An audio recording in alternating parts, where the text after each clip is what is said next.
So, from a nutritional perspective, one of the major causes of depression is just simply low energy.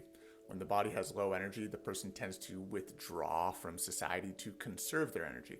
The reason they have low energy is because they're in some sort of state of chronic burnout. There's been too much stress, infections, illness, and so they're not producing as many adrenal hormones like cortisone and cortisol, which have a somewhat uplifting and euphoric effect for people. So someone who has a mild depression could escape their depression temporarily by having some stimulants, right? Some coffee, tea, chocolate, and that will give them a little bit of a boost, a little bit of a euphoric effect in their brain. But by the end of the day, they'll be back in the same spot, if not even worse, have even more depression, even a little bit of anxiety, because it's the stimulant use that is driving them deeper into a state of low energy and burnout on the back end. And it is that low energy that is leading to that depression. It's that low adrenal function. So stimulant use isn't really the answer out of depression.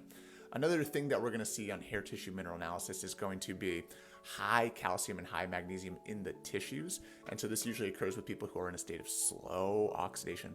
They're a little hypothyroid, hypoadrenal, sluggish, fatigued, gaining weight, right? They have low energy. And so calcium and magnesium tend to get diverted to the tissues, and this can have a very sedating effect on the brain chemistry and tends to bring people into this lowered state of energy and depression. There's also a strong connection between high tissue copper and high copper in the brain and depression. Copper can increase an enzyme called monoamine oxidase, MAO, and there's an entire class of antidepressants called MAO inhibitors. And so we can see a pretty strong connection between excess tissue copper, especially it being lodged in the brain, and feelings of depression. What causes the excess copper to go into the tissues and not be used in the body functionally? That's going to be, again, low energy. So when the adrenal hormones are low, we can't bind copper as well to ceruloplasmin. It can build up in the tissues, and it can cause different problems with the neurotransmitters. It can also deplete vitamin B6 and vitamin C and zinc, which are important for neurotransmitter function. And so with low energy, we tend to see some form of copper toxicity, leading to these different mood disorders. It can also never be understated how much the synergistic effects of pollutants can have on different mood disorders. So mercury, cadmium are two metals alone that have been studied very closely with depression. They can deplete the body of zinc, vitamin B6, other nutrients that are needed to make neurotransmitters, and they have so many other damaging effects in the body. So the synergistic effects of metals, chemicals, pollutants has a big role in how we feel mentally, physically, emotionally. And so some form of detoxification over the long run helps to lift some of that fog, lift some of that background depression in people. When it comes to diet, we want to be aware that someone in low energy and experiencing depression is not converting food into energy very effectively.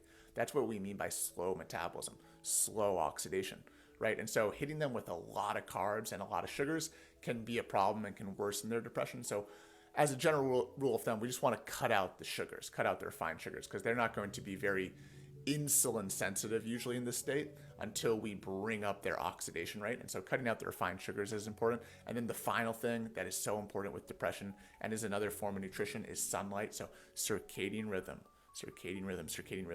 Cut out the blue light at night, go to bed as early as possible, try to wake up with the sunrise and get sunlight in your eyes, and spend more time outside, spend a little bit of time sunbathing. That's one of the best ways to get energy into the body and to boost neurotransmitter production immediately.